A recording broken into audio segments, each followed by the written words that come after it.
Hey all, here are OS Reviews. Today we're taking a closer look at the Tronsmart Onyx aptX. These are TWS wireless buds that sell for under $50, so relatively affordable, and they come with active noise cancellation, plus they use Qualcomm's QCC3040 chip, which supports aptX adaptive. That means it can intelligently switch into low latency mode when you're playing a game, and also go back into the slightly higher resolution mode when you're listening to music. That is, if you are using it with a compatible smartphone that has a Qualcomm processor, at least an 855 or above. Now, it does have a stem design, a bit reminiscent of the Apple AirPods, but still looks quite clean. It uses, again, Bluetooth 5.2, the latest, and has 24 hours of playtime with the battery case combined, which is okay, on par with the AirPods again, but a little bit shorter than some of the higher endurance options that we've seen previously. 10mm drivers on here, and also quick charge support, so 10 minutes of charging will get you up to an hour of listening time. Now, more specifically, the buds, when removed from the case, will last for 5 hours at a single time, which again is also average. Could be a little bit longer, I'd say, but is good enough to get you by. IP rating isn't something explicitly advertised on the specs, so I would say this might be okay for things like sports, if it gets a bit sweaty or if there's a bit of rain, but I wouldn't really submerge it in water. So here's what it looks like when you open up the casing, and the buds are presented right on top in a pretty dramatic way, along with some spare silicone tips to get a more snug fit, and then just the battery case itself.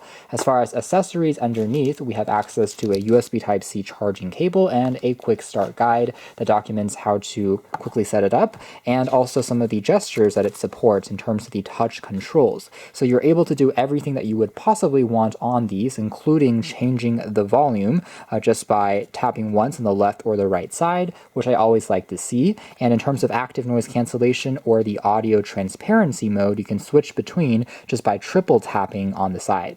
Battery case here looks clean, but it's not overly distinctive compared to other models, although there are some LED lights that tells you the status of the juice remaining when it's charging, as well as the USB Type-C port on the rear here to quickly top it up. Here it is next to Redmi AirDots, which also offer, again, similar dimensions overall, and also the aforementioned AirPods, the regular edition. You can see they're also going to be pretty easy to slide into pockets. Opening up the door here, the buds will automatically turn on and start to pair with your device. And again, they have a relatively clean design. The stem here is touch sensitive, and it felt pretty responsive in my testing.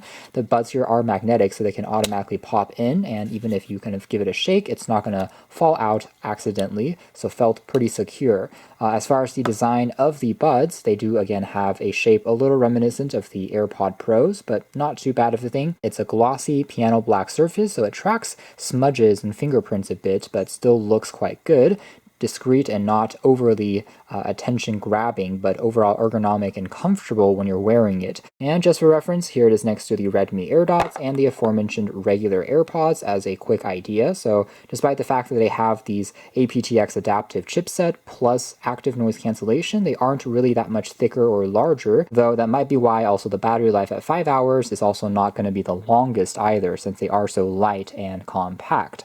Now, if you have active noise cancellation turned on, by the way, the battery life is a little closer to 4 hours before you need to give it a top up in the casing. Moving into audio quality and performance, overall I was impressed with these Onyx aptX in the sense that the drivers and the tuning at least is done pretty well, in the sense that you do get a very satisfying kick in terms of the bass, so it definitely is prominent if you're listening to any EDM music or any drum beat. In fact, it's actually one of the more powerful experiences I've tried lately at a smaller buds, so bass heads will even like these, but it never becomes out of control, and still mids and trebles have plenty of detail in terms of vocals and instrumentals. Overall, it's just a very lively, dynamic sound that is easy to get immersed in the music. Things come to life and very enjoyable. In terms of the latency, again, if you are using it with a supported smartphone, overall it is a pretty satisfactory experience when it comes to even gaming, as well as watching videos on YouTube or Netflix. I certainly didn't have too much complaints in terms of the audio and video getting out of sync with each other, so connectivity also felt stable. If anything though, I would say that if you are being super nitpicky and as an audiophile, you can still occasionally hear a little bit of distortion in the background. It's not very obvious, so it's not going to be 100% silent, but still once the music kicks in, it easily just fades into the background, and that's kind of similar even if you have active noise cancellation turned on, you still get a similar level of just a bit of background white noise, even with the function turned off. But overall, again, in terms of the drivers and the tuning, sounds excellent, connectivity was also strong.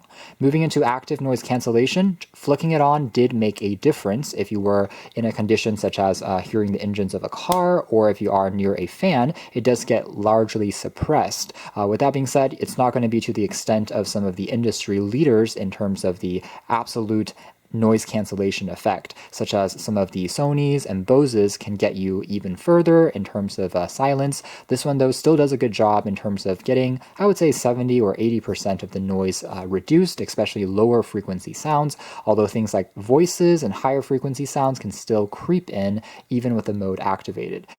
So that's more or less it as far as our just very quick hands-on review of the Onyx Apex. It is showing that, again, wireless buds really are just everywhere these days. The cost has come down wildly since the past year or two, and these days you don't have to, again, spend much to get something that offers very good performance, good sound quality, as well as technically all of the specs that you could possibly want, including aptX adaptive, including active noise cancellation, and decent in terms of the performance as an all-round package as well. So if you're looking for something that is going to fit the bill as far as being commuter buds, as well as something that is good for just generally listening to music, excellent bass, this might be worth a closer look for something under $50.